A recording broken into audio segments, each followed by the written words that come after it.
una fe, un bautismo, un Dios y Padre de todos, el cual es sobre todos y por todos y en todos.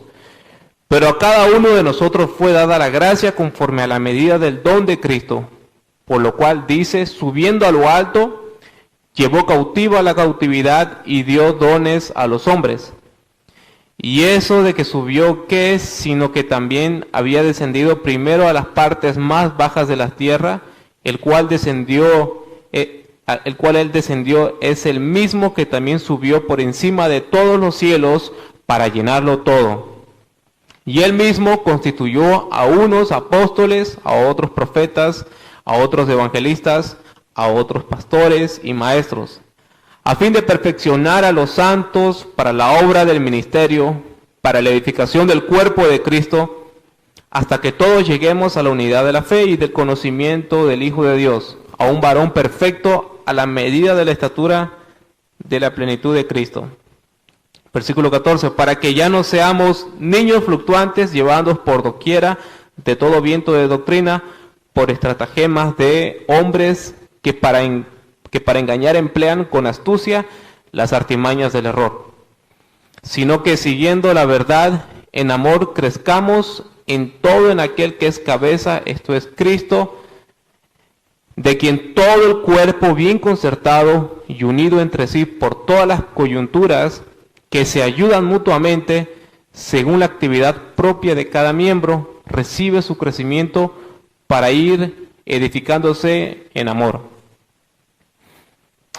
Padre, te pido que nos des luz sobre estos versículos, para que miremos a Cristo, para que nuestra vista no esté distraída, Señor, por los afanes de la semana que hemos tenido o por el cansancio que podamos tener. Padre, en el nombre de Jesús, te ruego para que estas palabras, Señor, sean de edificación, de santificación para nuestra alma y que de este lugar salgamos, Señor, amándote más y viviendo más para ti, Señor.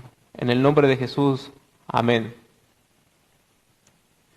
Bien, hermanos, si hay algo que Efesios nos habla muy constante, es sobre lo que es la iglesia y el cristiano.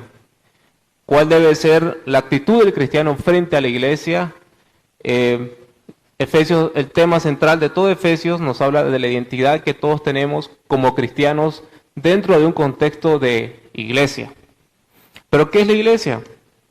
Algunos muy acertadamente dicen que el lugar más preciado de la tierra es la iglesia. Es el lugar más importante, o debería ser el lugar más importante para el cristiano, porque Cristo murió por su iglesia, por ella. La iglesia es la antesala al cielo. La iglesia es la sombra de los cielos nuevos y la tierra nueva. La iglesia es la novia de Cristo. Y nosotros tenemos que responder a la iglesia de la manera en cómo nos llama Efesios 4. Porque la pregunta aquí es, ¿cómo los cristianos deben relacionarse dentro de la iglesia? ¿Cuál deben ser las relaciones interpersonales dentro de los miembros? ¿Cómo yo debo fungir dentro de la iglesia?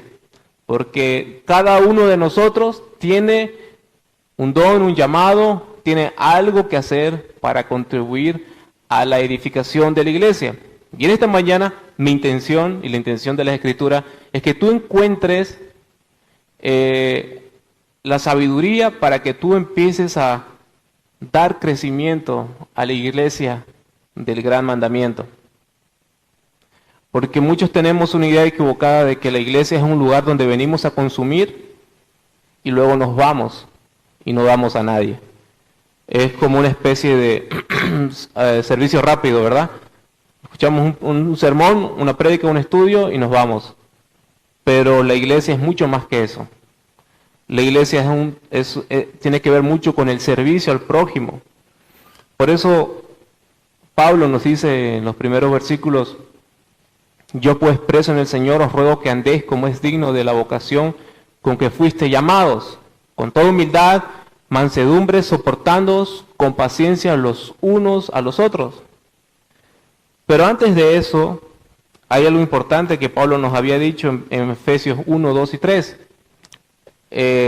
las doctrinas que él estaba dando para que nosotros nos comportemos y vivamos conforme a su palabra. Aquí nos está hablando de cómo debemos de relacionarnos, pero 3 capítulos antes nos dice cuáles son las bases doctrinales.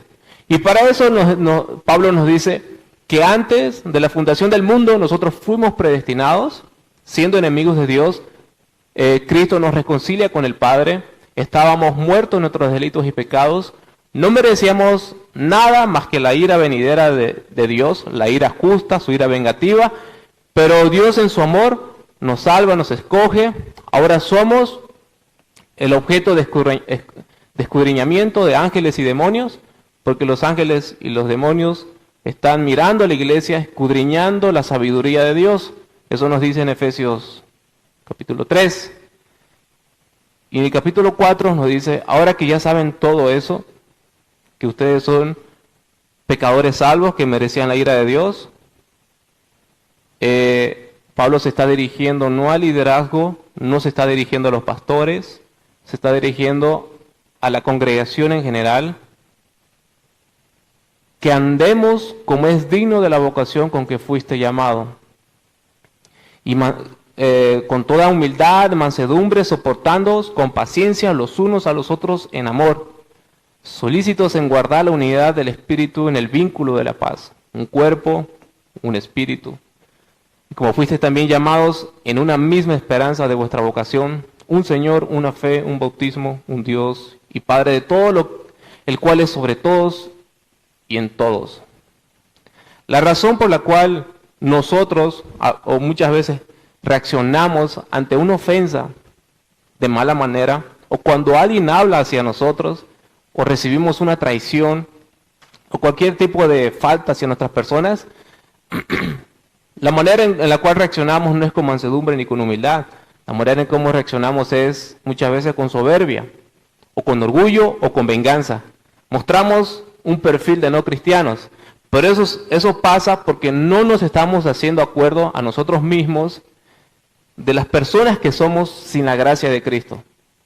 Cualquier cosa que me digan, o hablen en tu contra, o cualquier cosa que maquinen en tu contra, como sea, eso no tiene ningún relieve, no sobresale en lo que tú eras antes sin Cristo. Porque ellos sí tienen razón en todas las cosas que pueden estar diciendo sus calumnias. Pero Pablo te está diciendo que mires cómo Dios te tuvo paciencia y Dios te soportó, tú llevando una vida de blasfemo, de practicando el pecado durante tanto tiempo, viviendo bajo la moralidad de tus buenas costumbres o de tu vida deliberada ante el pecado, y cómo Dios te soportó. Te soportó con humildad, Dios te soportó con mansedumbre, Dios te soportó con amor, hasta que llegó el día de tu conversión, de tu nuevo nacimiento. Así como Dios tuvo misericordia antes de que tú llegues a los pies de Cristo, Pablo está diciendo, de la misma manera ustedes hagan entre hermanos. Sopórtense en amor unos a otros. Y luego nos dice que el cristiano ante cualquier ofensa no debe de reaccionar conforme a los criterios que él tiene sobre su persona. Porque un cristiano, si reacciona conforme a los criterios que tiene sobre su persona, va a empezar a reclamar sus derechos en cualquier parte del mundo. Porque cuando alguien se hace un hijo de Dios, un cristiano, está diciendo a todos que él no tiene derechos y que él no tiene ninguna voz y voto dentro del reino de Dios, porque él hace la voluntad de su Padre. Bien, eso es teorizando, ¿verdad? Porque la realidad es que cuando alguien nos ofende, lo primero que hacemos es hablar para él, o empezar a criticar, o dentro de nuestro corazón guardar resentimiento. Eso sucede porque no nos estamos dando cuenta quiénes somos sin la gracia de Cristo, y qué deberíamos de merecer sin la gracia de Cristo. Entendiendo esa verdad, nosotros podemos modelar el Evangelio en nuestra conducta diaria ante cualquier ofensa o murmuración o calumnia que pueda haber en nuestra contra. Por eso Pablo se toma el tiempo de escribir 3 capítulos para explicarnos cuál era nuestra condición, Efesios 1, 2 y 3, y ahora comportémonos como hermanos, como hijos de Dios. El apóstol Pablo nos convoca a perseverar esta unidad. La iglesia, nosotros los cristianos, no tenemos que crear unidad, nosotros no creamos unidad dentro de la iglesia, los cristianos preservamos la unidad. La iglesia funciona como el matrimonio. Una vez que se casan las personas, son una sola carne y ya no hay ya la Biblia no habla de una división, sino habla de los dos como si fuesen uno. Pero ambos tienen la responsabilidad de guardar el vínculo del matrimonio, ¿verdad?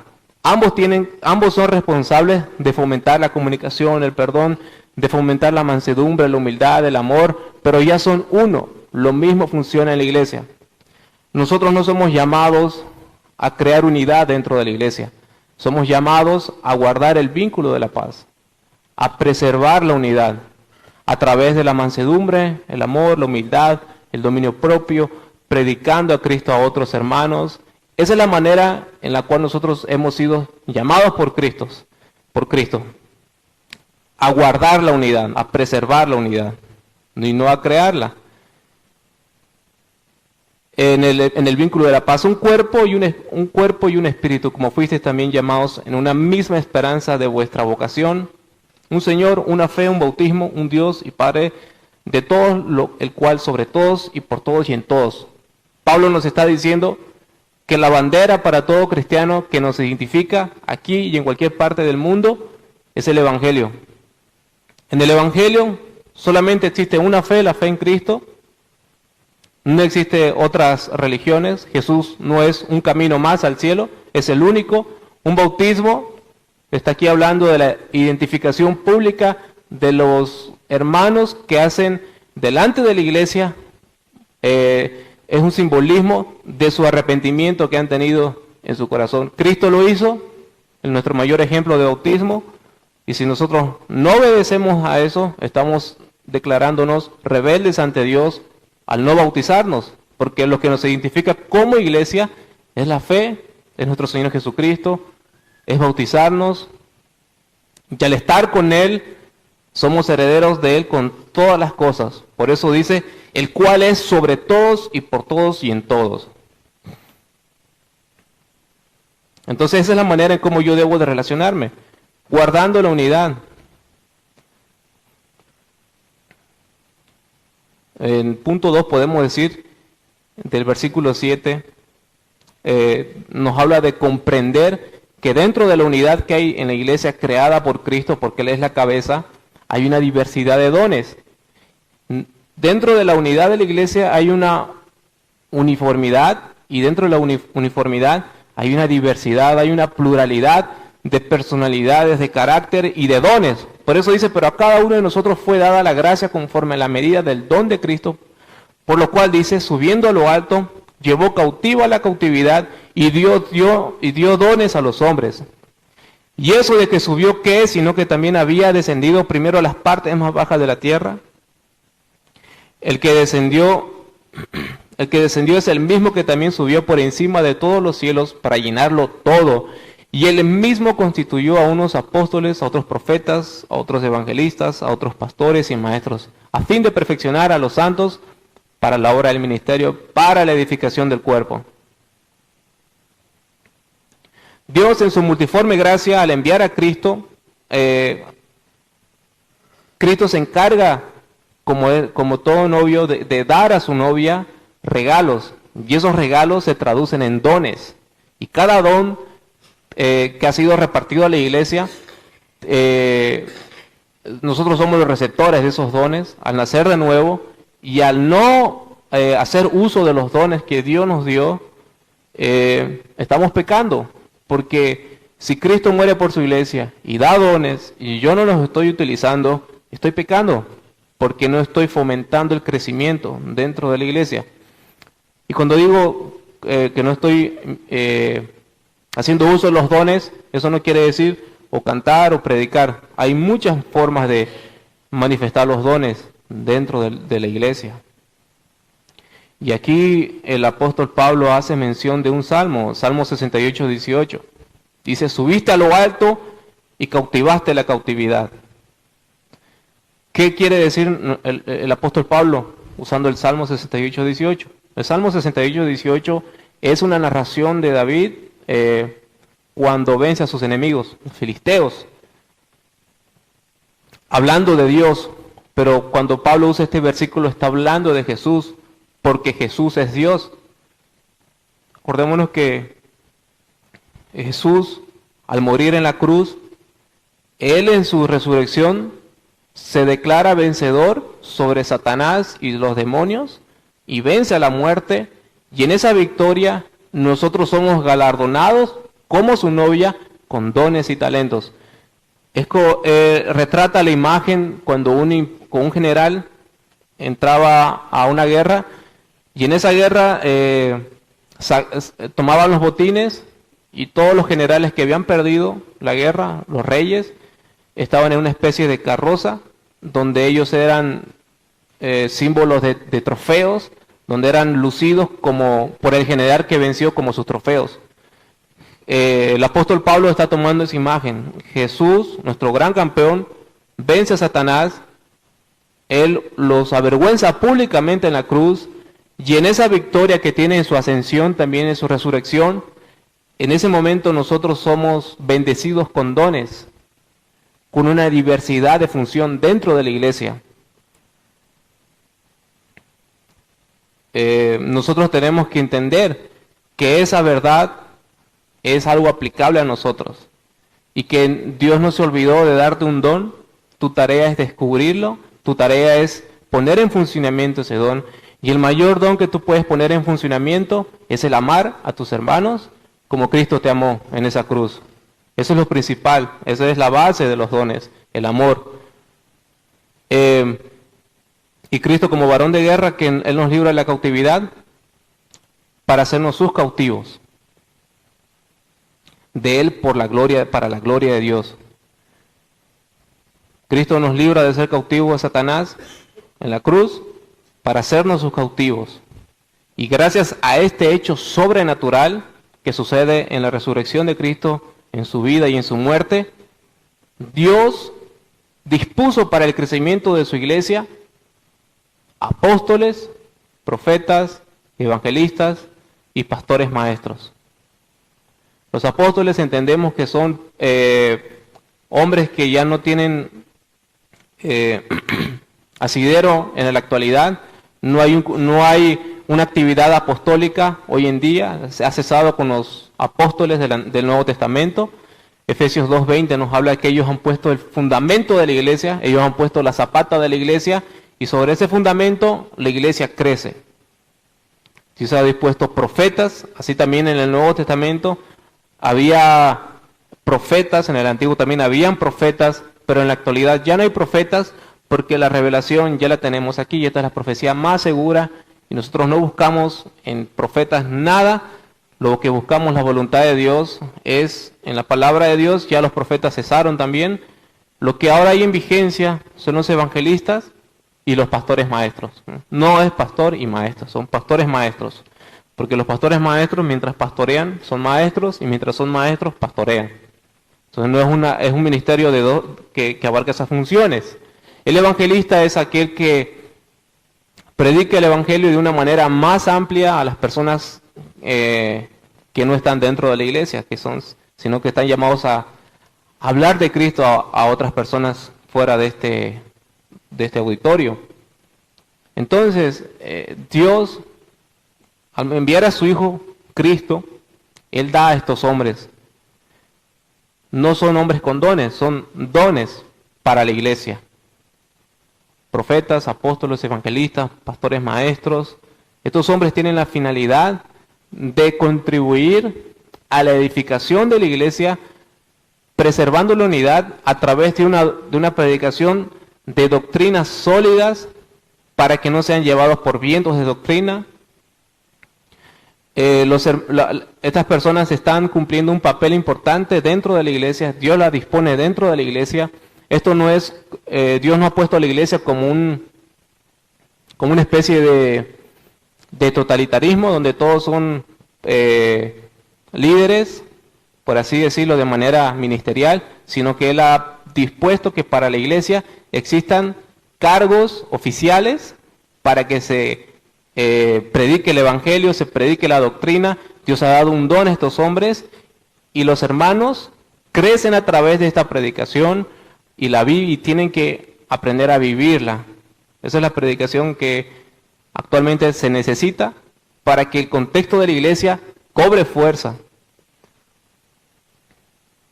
Una iglesia donde no existen los pastores maestros y solo existan puras charlas motivacionales, entonces es una iglesia débil. Y esto nos lleva al tercer punto.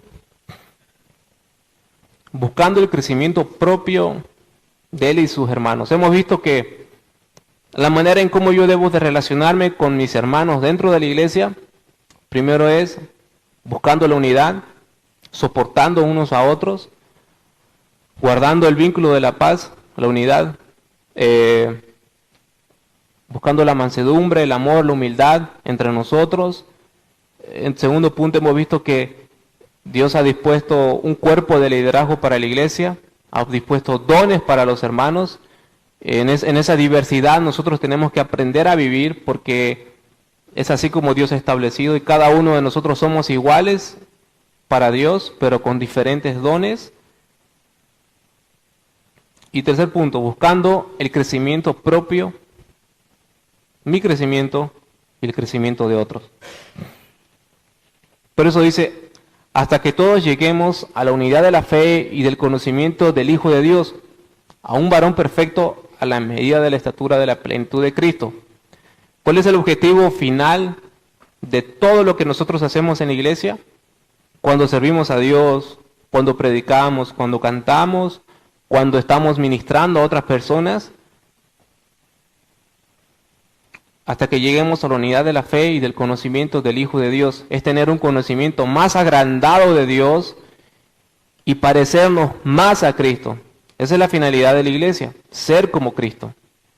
Para que ya no seamos niños fluctuantes llevados por doquiera, de todo viento de doctrina, por estratagema de hombres que para engañar emplean con astucia las artimañas del error, sino que siguiendo la verdad en amor, crezcamos en todo en aquel que es la cabeza, esto es Cristo. Entonces, el objetivo es, 1, parecernos más a Cristo. 2, no dejarnos llevar por cualquier viento de doctrina. Y eso sucede únicamente a través de una predicación sólida. Entender qué es mi Biblia, cómo estudiar mi Biblia. Eso me ayuda a mí a saber dar razón de mi fe. Sino que, en el versículo 15, sino que siguiendo la verdad en amor, crezcamos en todo en aquel que es la cabeza, esto es Cristo. La palabra nos dice que el crecimiento de un cristiano, ¿dónde está? En Cristo. El crecimiento de nosotros no está en cuántas veces venimos a un culto únicamente, no está en cuántas veces cantamos canciones para Cristo, no está únicamente en qué posición tengo en la iglesia. El crecimiento para un cristiano está en Cristo, en mi relación personal con Él, en mi deleite con Él, en mi búsqueda diaria con Él. Si yo no estoy buscando a Cristo, no estoy creciendo espiritualmente. El crecimiento de una iglesia consiste únicamente en que todos los miembros busquen a Cristo.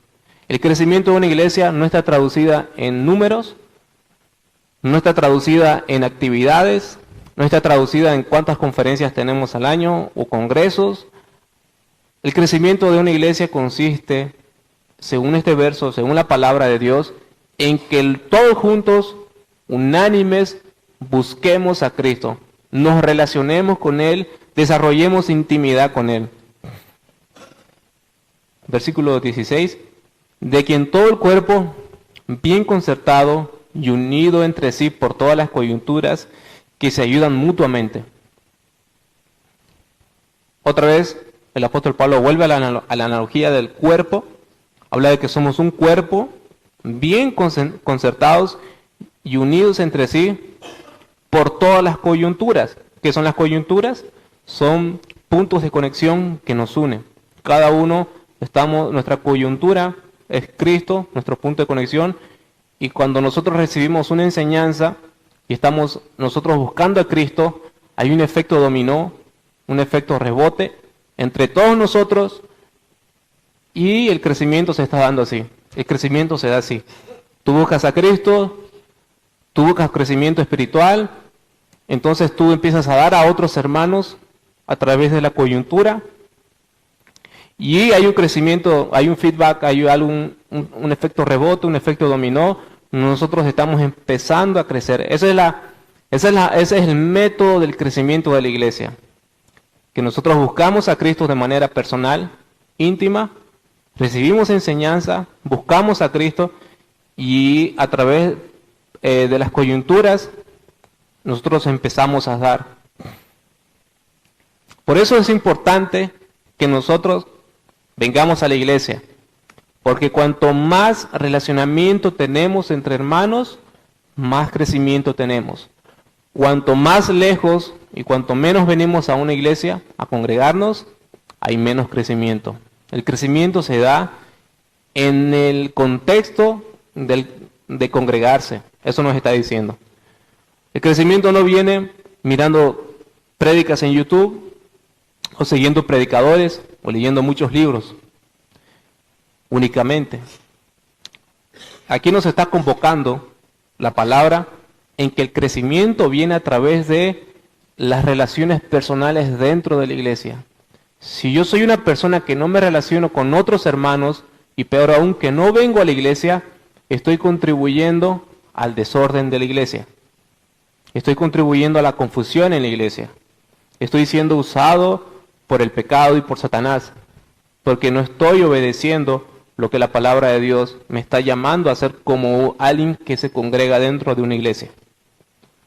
Por eso lo vuelvo a repetir el versículo, de que en todo el cuerpo, bien concertado y unido entre sí por todas las coyunturas, que se ayudan mutuamente según la actividad propia de cada miembro, recibe su crecimiento para ir edificándose en amor.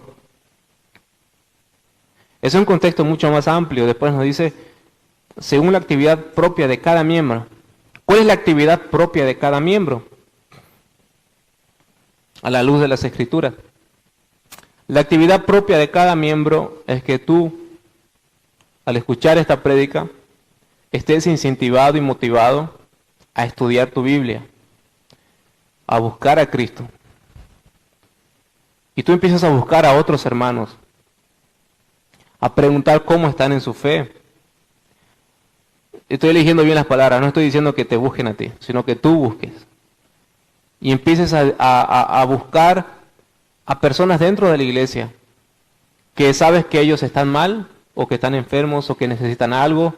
Empezar a preocuparte por alguien de la iglesia. Pero tú cuando tú no lees tu Biblia ni la estudias, y no empiezas a dar a otros lo que tú recibes de Cristo, eso es un acto de egoísmo para la iglesia, es un acto de vanagloria y de orgullo, porque yo, al ser parte de una iglesia y no estudiar mi Biblia y no empezar a buscar a Cristo y decir que vengo a la iglesia y no estoy dando a nadie nada, eso se llama orgullo, se llama vanagloria, se llama envidia, porque yo no quiero dar a otros y tampoco me quiero alimentar a mí, me quiero alimentar. Por eso es importante, hermanos, que tú después de este lugar, después de esta prédica, empieces a analizarte y te analices en este momento y veas si realmente estás actuando según la actividad propia que Dios te ha dado como miembro de la iglesia. Y Dios espera, y el Señor Jesucristo espera, que tú seas una parte vital que contribuya a la iglesia. Tú puedes decir, yo no entiendo mucho cuando leo la Biblia, yo no sé muchas cosas, soy alguien pequeño en estas cosas.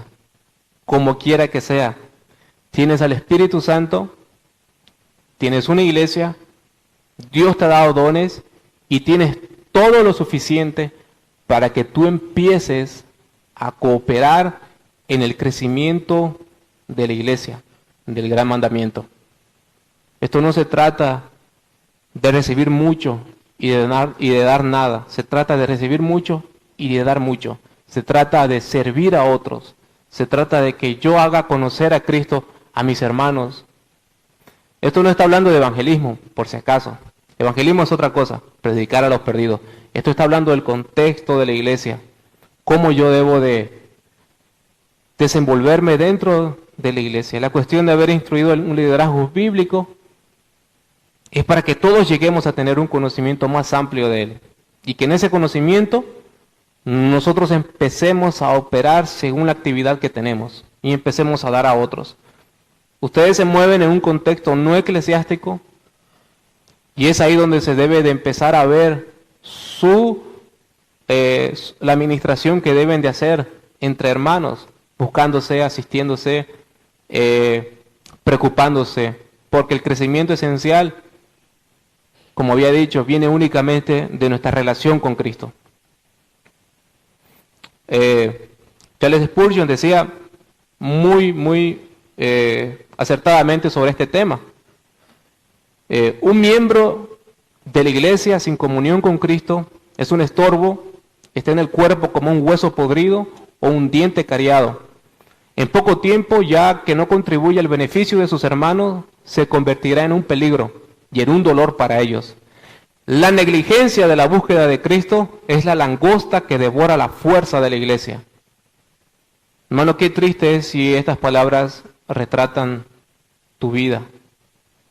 Si tú estás con una comunión con Dios, con Cristo, débil, anémica, la Biblia enseña que no está siendo alguien que está metiendo autogol, o está siendo alguien que está sacando la fuerza a la iglesia, está contribuyendo al deterioro de la iglesia, porque todos tenemos la responsabilidad de buscar a Cristo y de darlo a conocer entre hermanos, alentarnos. Si no estamos, por eso es que es muy fácil que se ve cuando no sucede eso, cuando no estamos obedeciendo este mandato de operar según la función que Dios nos ha dado en la iglesia. Entonces empieza a surgir murmuración, chisme, empieza a haber pecado dentro de la iglesia, empieza a haber montones de cosas dentro de la iglesia, porque los hermanos están viviendo sin comunión con Dios, sin comunión con Cristo. No están buscando su crecimiento espiritual. Los pecados que se están viendo es la causa de que ellos ya han dejado de orar, han dejado de buscar a Cristo, y entonces los frutos podridos se están viendo dentro de la iglesia. ¿Cómo evitamos eso, hermanos? Solamente hay una salida, el arrepentimiento, cuando yo he desobedecido a este mandamiento. Yo debo de entender que a pesar de lo que no he hecho y sabiendo que yo debería de haber hecho como cristiano, existe todavía la esperanza de que yo pueda arrepentirme delante de Dios y poner un punto final a mi pecado y pedir misericordia a Dios para empezar a vivir de acuerdo a su palabra y empezar a relacionarme con los hermanos de acuerdo a la palabra que nos está diciendo Efesios 4. Porque mientras tú estés con vida y mientras tu corazón siga latiendo, la gracia de Dios no se ha cortado para tu vida. Y tú tienes la esperanza en Cristo de que si tú vas a Él en arrepentimiento y fe, Él no te cerrará la puerta, sino que Él te dará descanso a tu alma, te dará aliento y tú podrás hacer lo mismo con otros hermanos que están con la fe flaqueando. Pero antes de eso, debes de entender tu condición de que necesitas de Cristo y de que debes de empezar a amar a tus hermanos, a tus hermanos. Tus prójimos son los más próximos y la iglesia son tus primeros prójimos, tus primeros próximos dentro de este mundo. Los que estamos aquí son nuestros prójimos, los más próximos a ser amados unos a otros. Ese es el contexto por el cual Cristo murió por la iglesia. Y si Él murió por la iglesia, nosotros debemos de hacer lo mismo entre hermanos, dar un amor sacrificial unos por otros. Sé que eso es teoría y es muy difícil ponerlo a la práctica, porque vemos muchas veces lo carnal y no lo espiritual en nuestros hermanos. Como quiera que sea, Dios no nos ha llamado a tener un prejuicio sobre cómo se viste, o cómo habla, o de qué región es, o si es Goya o Camba, o si tiene mucho dinero. Cristo nos ha llamado a amarnos unos a otros y vivir conforme a lo que Él ha establecido, lo que es para su iglesia en Efesios, soportándonos unos a otros en amor. Por eso es lo que decía al principio. Por eso es que el lugar más preciado de la tierra es la iglesia.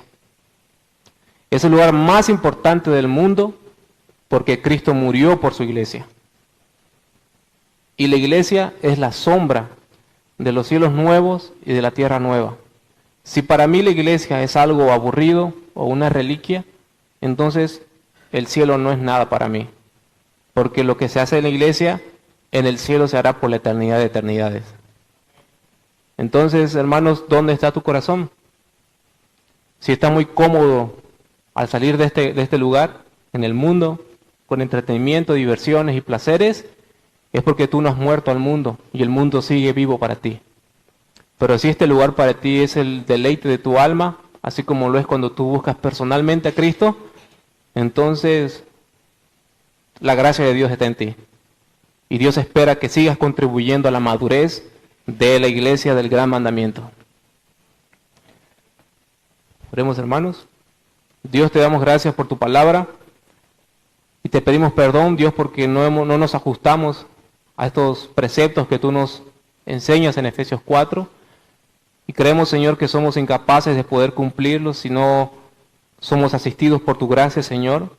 Queremos vivir, Señor, en obediencia a lo que hemos aprendido en esta mañana, soportándonos unos a otros en amor, entender quiénes somos sin la gracia de ti, Señor. Somos mucho peor de lo que puedan hablar en contra de nosotros y llamar a nuestros enemigos, Señor, y operar según los dones que tú nos has dado, Señor.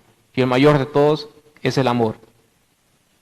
También oramos por la sanidad para la hermana Lourdes. Señor, te pedimos que tú seas tocando su vida, Señor, seas sanándola de toda dolencia, la hermana Lourdes. Que tú limpies, Señor, todo vestigio de pecado, si ha sido por pecado, Señor. Que tú saques el azote de su vida, Señor, y si ha sido enfermedad para tu gloria, Señor, apelamos a tu gracia, Señor, que sea abundante para ella, Señor, y trayendo sanidad. En el nombre de Jesús, te damos gracias por esta mañana y por el resto de la semana, Señor. Amén.